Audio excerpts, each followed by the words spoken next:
اللہ کے نام سے شروع جو نہایت مہربان رحمت والا ہے۔ قلم اور ان کے لکھے کی قسم، تم اپنے رب کے فضل سے مجنون نہیں، اور ضرور تمہارے لیے بے انتہا ثواب ہے، اور بے شک تمہاری خوبو بڑی شان کی ہے۔ تو اب کوئی دم جاتا ہے کہ تم بھی دیکھ لو گے اور وہ بھی دیکھ لیں گے کہ تم میں کون مجنون تھا۔ بے شک تمہارا رب خوب جانتا ہے جو اس کی راہ سے بہکے، اور وہ خوب جانتا ہے جو راہ پر ہے۔ تو جھٹلانے والوں کی بات نہ سننا،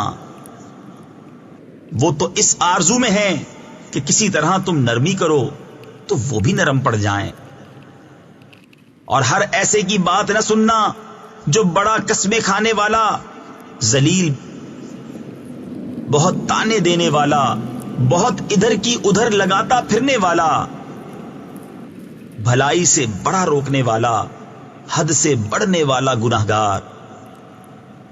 درست خو اس سب پر ترا یہ کہ اس کی اصل میں خطا اس پر کہ کچھ مال اور بیٹے رکھتا ہے۔ جب اس پر ہماری آیتیں پڑھی جائیں کہتا ہے اگلوں کی کہانیاں ہیں۔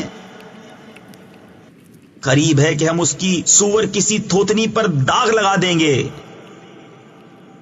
بے شک ہم نے انہیں جانچا جیسا اس باغ والوں کو جانچا تھا جب انہوں نے قسم کھائی کہ ضرور صبح ہوتے اس کے کھیت کاٹ لیں گے، اور انشاء اللہ نہ کہا تو اس پر تیرے رب کی طرف سے ایک پھیری کرنے والا پھیرا کر گیا، اور وہ سوتے تھے تو صبح رہ گیا جیسے پھل ٹوٹا ہوا۔ پھر انہوں نے صبح ہوتے آپس میں ایک دوسرے کو پکارا کہ تڑکے یعنی صبح سویرے اپنی کھیتی کو چلو، اگر تمہیں کاٹنی ہے تو چلے، اور آپس میں آہستہ آہستہ کہتے جاتے تھے کہ ہرگز آج کوئی مسکین تمہارے باغ میں آنے نہ پائے، اور تڑکے چلے اپنے اس ارادے پر قدرت سمجھتے۔ پھر جب اسے دیکھا بولے بے شک ہم راستہ بہک گئے، بلکہ ہم بے نصیب ہوئے۔ ان میں جو سب سے غنیمت تھا بولا کیا میں تم سے نہیں کہتا تھا کہ تسبیح کیوں نہیں کرتے؟ بولے پاکی ہے ہمارے رب کو، بے شک ہم ظالم تھے۔ اب ایک دوسرے کی طرف ملامت کرتا متوجہ ہوا، بولے ہائے خرابی ہماری، بے شک ہم سرکش تھے۔ امید ہے کہ ہمیں ہمارا رب اس سے بہتر بدل دے، ہم اپنے رب کی طرف رغبت لاتے ہیں۔ مار ایسی ہوتی ہے، اور بے شک آخرت کی مار سب سے بڑی، کیا اچھا تھا اگر وہ جانتے۔ بے شک ڈر والوں کے لیے ان کے رب کے پاس چین کے باغ ہیں۔ کیا ہم مسلمانوں کو مجرموں سا کر دیں؟ تمہیں کیا ہوا؟ کیسا حکم لگاتے ہو؟ کیا تمہارے لیے کوئی کتاب ہے جس میں پڑھتے ہو کہ تمہارے لیے اس میں جو تم پسند کرو، یا تمہارے لیے ہم پر کچھ قسمیں ہیں قیامت تک پہنچتی ہوئی کہ تمہیں ملے گا جو کچھ دعویٰ کرتے ہو؟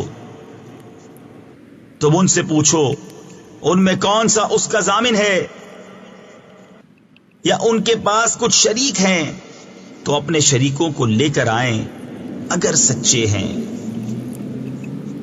جس دن ایک ساکھ کھولی جائے گی جس کے معنی اللہ ہی جانتا ہے، اور سجدے کو بلائے جائیں گے تو نہ کر سکیں گے، نیچی نگاہیں کیے ہوئے ان پر خواری چڑھ رہی ہوگی، اور بے شک دنیا میں سجدہ کے لیے بلائے جاتے تھے جب تندرست تھے۔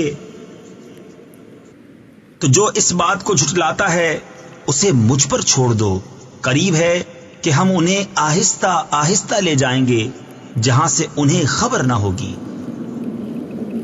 اور میں انہیں ڈھیل دوں گا، بے شک میری خفیہ تدبیر بہت پکی ہے۔ یا تم ان سے اجرت مانگتے ہو کہ وہ چٹی یعنی تاوان کے بوجھ میں دبے ہیں، یا ان کے پاس غیب ہے کہ وہ لکھ رہے ہیں؟ تو تم اپنے رب کے حکم کا انتظار کرو اور اس مچھلی والے کی طرح نہ ہونا جب اس حال میں پکارا کہ اس کا دل گھٹ رہا تھا۔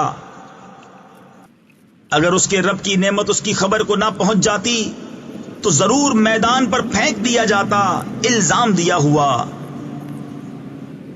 تو اسے اس کے رب نے چن لیا اور اپنے قرب خاص کے سزاواروں یعنی حقداروں میں کر لیا۔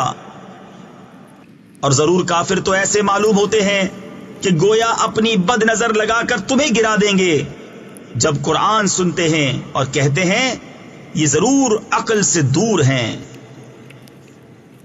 اور وہ تو نہیں مگر نصیحت سارے جہان کے لیے۔